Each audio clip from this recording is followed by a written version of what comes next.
আমাদের কাছে একটা প্রশ্ন এসেছে যে মসজিদে রাজনৈতিক কোনো কথা বলা যাবে না। আসলে মসজিদে কি কি কাজ করা যাবে, কি কি কাজ করা যাবে না, অত্যন্ত গুরুত্বপূর্ণ বিষয়। আমরা দেখেছি যে নোয়াখালীতে দারসুল কোরআন চলছে, এমতো অবস্থায় দারসুল কোরআন চলাকালীন সময় আঘাত করা হয়েছে।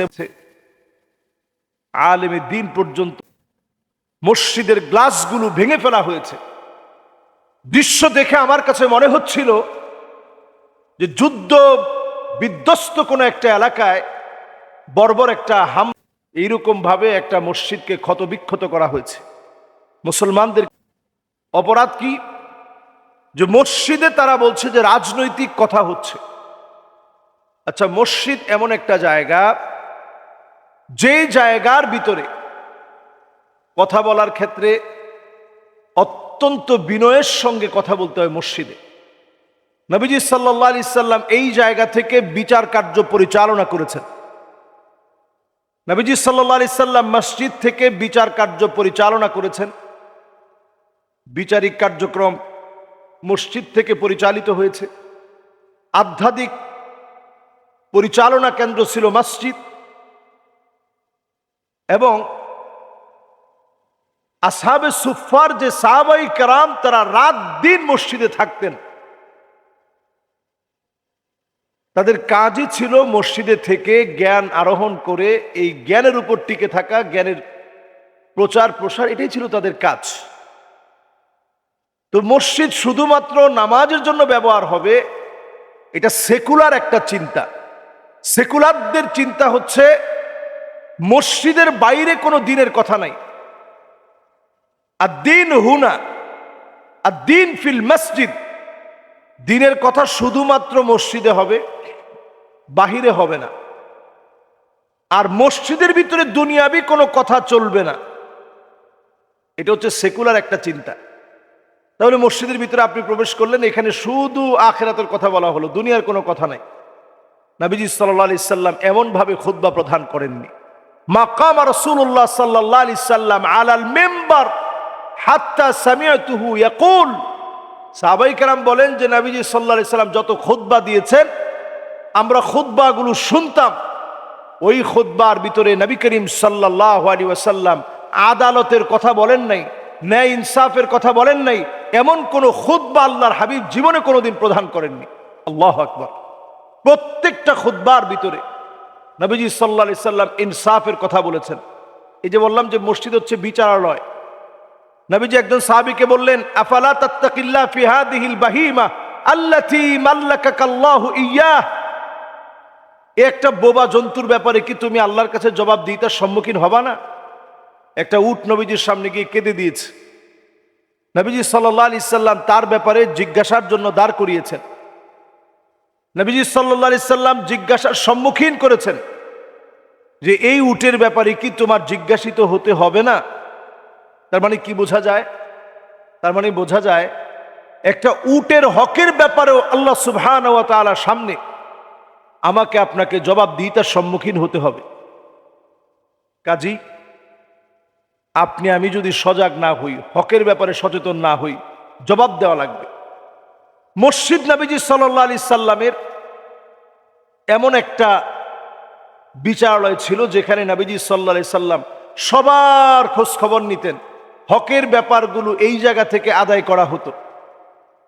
নবীজি সাল্লাল্লাহু আলাইহি সাল্লাম সালাম ফিরিয়ে দেখতেন সাহাবায়ে কেরামের মধ্যে কে কে নেই। নবীজি তাদের ব্যাপারে জিজ্ঞাসা করতেন, কেন নেই খবর নিতেন, বাড়িতে পর্যন্ত যেতেন। মসজিদের মধ্যে তালিম হবে, তরবিয়াত হবে। আর দারসুল কোরআন যুগে যুগে ছিল। কোরআনুল কারীমের দার্স, হাদিসের দার্স মসজিদে নবীজি সাল্লাল্লাহু আলাইহি সাল্লামের সময় থেকে নবীজি সাল্লাল্লাহু আলাইহি সাল্লাম ব্যাখ্যাগুলো করতেন, সাহাবায়ে কেরাম শুনতেন, সাহাবায়ে কেরাম প্রশ্ন করতেন, নবীজি সাল্লাল্লাহু আলাইহি সাল্লাম উত্তর দিতেন। এই আচরণ বিধি যারা লঙ্ঘন করতে চায়, যারা মসজিদে মাআযাল্লাহ আল্লাহর কাছে পানাহ চান, এই এক এক বিজয়ের বড় একটা হাতিয়ার হয়ে ফিরে আসবে।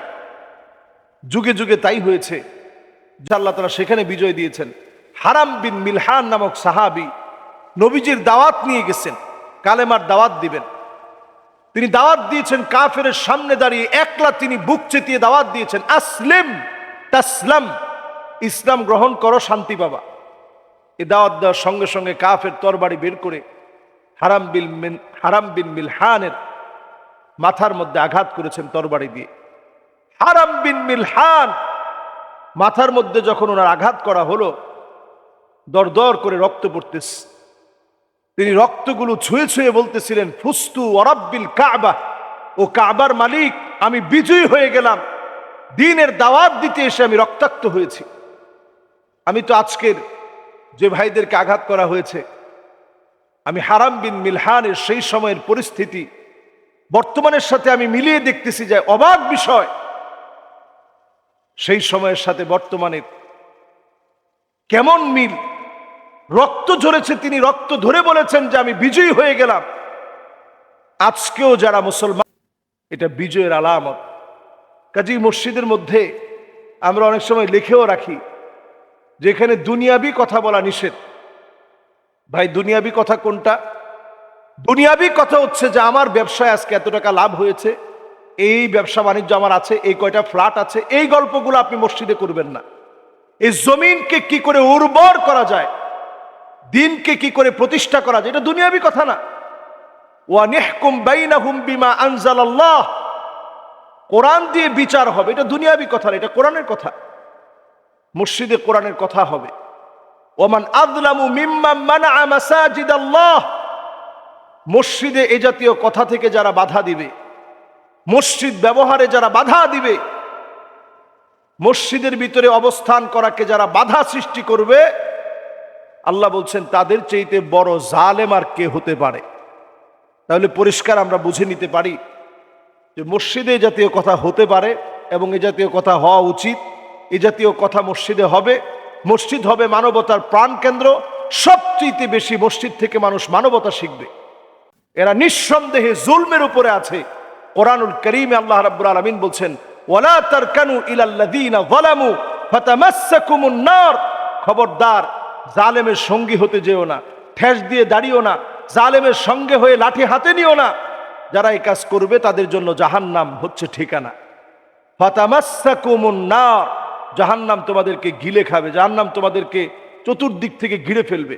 আল্লাহর কাছে আমরা পানাহ চাই, আল্লাহ তাআলা যেন আমাদেরকে দিন বোঝার তৌফিক দান করেন। আমিন।